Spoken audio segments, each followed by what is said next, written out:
The live TV, सच सबसे आगे।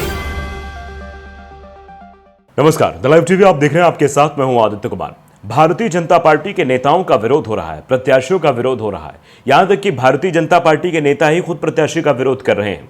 हमने आपको तस्वीर दिखाई अलीगढ़ की, कैसे एक बूथ एजेंट ने कहा कि हम अपने प्रत्याशी का विरोध करते हैं। उसने अपने प्रत्याशी के खिलाफ वोटिंग की, यानी सतीश गौतम को उम्मीदवार बनाया गया था अलीगढ़ से, उसने खिलाफ वोटिंग की।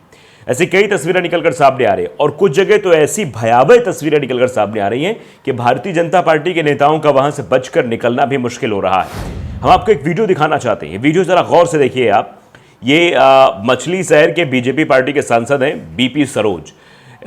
इनके साथ क्या सलूक जनता कर रही है, इस वीडियो में आप साफ तौर पर देख सकते हैं। वीडियो आपकी स्क्रीन पर मैं दिखा रहा हूं, अपनी स्क्रीन पर आप देखिए किस तरीके से वहां पर शोरगुल भी हो रहा है और लोग सांसद को भगा रहे हैं। जनता द्वारा बीजेपी पार्टी के सांसद जी का स्वागत, ये भी लोग कह रहे हैं कि भारतीय जनता पार्टी का स्वागत जो है इस तरीके से किया जा रहा है। और पीछे कोतवाली भी है। आप देखिए जौनपुर, ये थाना कोतवाली गढ़ियाऊ करके ऐसे कुछ है, ये वहाँ की ये तस्वीर है। और आप देख सकते हैं क्या हाल हो गया है इनका, क्या स्थिति इनकी है। भारतीय जनता पार्टी भले ही ये दावा कर रही हो कि हाँ हम चुनाव जीत रहे हैं, हम सब कुछ कर रहे हैं, लेकिन उनके सांसदों का क्या हाल है। ओम बिरला साहब अपने क्षेत्र में जाते हैं तो उनका विरोध होता है। भारतीय जनता पार्टी के नेता अगर राजस्थान में प्रचार करने जाते किरोड़ीलाल मीणा, तो उनकी सभा में लोग नहीं आते, नाराज होकर चले जाते हैं। आप समझिए कि राजस्थान के मुख्यमंत्री मंच पर भाषण दे रहे होते हैं और स्थानीय नेता को बगल में खड़े होकर यह कहना पड़ता है कि भीड़ रुक जाइए, आपको भगवान राम की कसम, आप हिंदू हैं कि नहीं। इस तरीके की बातें बोली जा रही हैं। तो इससे आप आकलन करिए कि भारतीय जनता पार्टी के नेताओं को लोग सुनना नहीं पसंद कर रहे हैं। भारतीय जनता पार्टी के नेताओं से सवाल कर रहे हैं कि आप बताइए पिछले 5 सालों में आपने हमारे लिए क्या किया। आप हमारे दरवाजे आए हैं वोट मांगने, तो आप बताइए कि 5 साल आप कहां थे। इस तरीके की जब सवाल दागना शुरू करती जनता तो उन सवालों का जवाब नहीं दे पाते। हमने आपको इसके पहले अरविंद शर्मा की वीडियो दिखाई थी। अरविंद शर्मा गांव पहुंचे हुए थे वोट मांगने। अरविंद शर्मा हरियाणा, याद होगा आपको, भारतीय जनता पार्टी के नेता हैं और वो प्रत्याशी भी हैं। वोट मांगने पहुंचे तो एक महिला ने माइक लिया और माइक से ऐसे सवाल दागे कि फिर अरविंद शर्मा के पास कोई जवाब नहीं था। उनको वहां से उल्टे पांव वापस जाना पड़ा और अंततः पुलिस बुलानी पड़ गई। आप समझिए ये स्थितियां हो रही हैं कि नेताजी का गांव से जान बचाकर भागना मुश्किल हो रहा है। आप देखिए यूपी कांग्रेस ने फिलहाल ये वीडियो ट्वीट किया है, एक्स पर पोस्ट किया मछली शहर का, कि मछली शहर से बीजेपी पार्टी के सांसद बीपी सरोज की ग्रामीणों ने जमकर धुनाई कर दी। प्रदेश की जनता आजकल बीजेपी पार्टी के नेताओं से इतने जुमलेबाजी और अत्याचारों का हिसाब इस तरीके से ले रही है, ये सीधे तौर पर कहा जा रहा है। तो ये वीडियो जो है वो कांग्रेस की तरफ से एक्स पर पोस्ट किया गया, जैसा कि हमने आपको दिखाया। और इस वीडियो में जो तस्वीरें दिखाई दे रही हैं वो भारतीय जनता पार्टी के लिए तो भयावह नजर आ रही है। और शायद ये रुझान है, कैसा कहा जा रहा है कि चुनाव से पहले एक रुझान सामने आता है और उस रुझान पर पूरा चुनाव चलने लगता है। तो भारतीय जनता पार्टी जिस तरीके की बातें कर रही है और जिस तरीके के उसके हाव भाव उनके नेताओं के दिखाई दे रहे, खासतौर पर स्टार प्रचारक प्रधानमंत्री नरेंद्र मोदी जी के, तो उससे ज़रूर ये लग रहा है कि वो चुनाव में कुछ ऐसा करना चाह रहे हैं जिससे चुनाव पूरी तरीके से कंट्रोवर्शियल हो जाए, चुनाव में कुछ ऐसी चीज़ें हो जाए। वो लगातार कोशिश जारी है। अब देखिए लोग इस पर रिएक्ट क्या कर रहे हैं। शहनवाज आलम लिखते हैं, जनता 10 साल का हिसाब मांग रही है। 10 सालों का हिसाब जनता मांग रही कि 10 साल में आपने क्या किया, आपके विधायक ने क्या किया, आपके सांसद ने क्या किया, आपके प्रधानमंत्री जो बड़ी बड़ी बातें करते थे, रोजगार कहाँ है, किसान परेशान है, महंगाई है, भ्रष्टाचार है, ये सारी चीज़ें हैं। उसके बाद भी बड़ी बड़ी बातें की जा रही है। उन बड़ी बातों से मतलब नहीं, इस तरीके से जनता विरोध कर रही है और ये विरोध तस्वीरें अब बढ़ती चली जा रही हैं। और भी देखिए लोग इसमें रिएक्ट कर रहे हैं। जो रिएक्शन है वो लोगों का हम बताते हैं। ये शुभ्रांश हैं, वो लिखते हैं कि कड़ी निंदा करते हैं, मतलब ये जो हुआ है इसकी कड़ी निंदा करते हैं। दरअसल अब वो वक्त नहीं रह गया। आप बड़ी गाड़ी से आए, वोट मांगे, चले गए, आपको वोट मिल गया, आप जीत गए, फिर जनता आपके पास जब पहुंचती है तो आप उसकी बातों को सुनते नहीं हैं। आप अपना रुतबा दिखाते हैं, अपनी कुर्सी का रुतबा दिखाते हैं, तो वो सब कुछ नहीं होना। दोबारा तो आपको उस जनता के बीच जाना होगा और जब जाना होगा तो फिर जनता सवाल करेगी, भी सवालों का जवाब शायद ऐसे ही भागना पड़ेगा, बच तो नहीं पाएंगे आप। राजेंद्र सिंह लिखते हैं, अरे ये क्या हो रहा है, क्यों हो रहा है ऐसा, मैंने क्या किया है, जो कर रहा है वो दिल्ली में बैठकर मजा कर रहा है, छोटा भी और बड़ा भी मार हम खा रहे हैं। अब देखिए कटाक्ष के तौर पर इनडायरेक्टली वे में एक बात कही गई है कि आखिरकार जिस नेता के साथ ये सलूक हो रहा है वो कह रहा है कि अरे ये क्या हो रहा है, क्यों हो रहा है ऐसा, मैंने क्या किया, जो कर रहा है वो दिल्ली में बैठकर मजा कर रहा है, छोटा भी और बड़ा भी मार हम खा रहे हैं।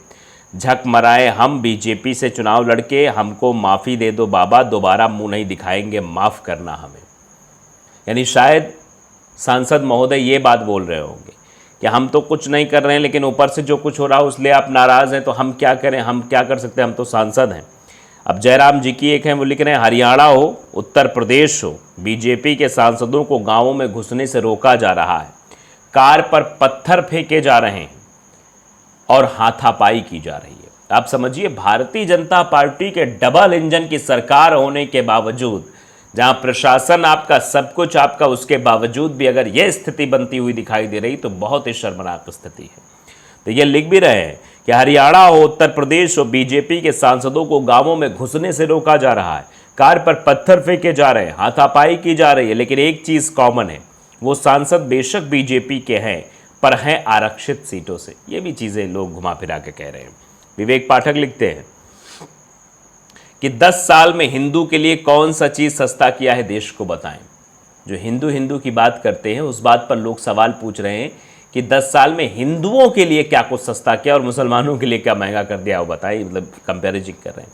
अचल अग्रवाल लिखते हैं ये सब गलत है, बल्कि हाथ वाला भोपू लेकर चारों तरफ से इनकी नाकामियों पर, खासकर महंगाई और देश पर कर्ज लाद देने जैसे सैकड़ों सवाल करो, बाकायदे हाथ में लिस्ट लेकर, ताकि कोई पॉइंट भूलो नहीं। ये लोग सिखा रहे हैं कि जाओ सीधा सवाल करो और पूछना शुरू करो इन लोगों से कि ये पॉइंट हैं, जिन पॉइंटों पर आपकी सरकार बनी थी, जिन पॉइंटों पर हमने आपको वोट दिया था, वो पॉइंट्स कहाँ हैं, वो काम कहाँ हैं, उन काम को दिखाइए, नहीं तो फिर यहाँ से लौट जाइए। संजय गुप्ता लिख रहे हैं राहुल गांधी की बातें सच साबित हो रही हैं और ज़ोर से कूटो इनको।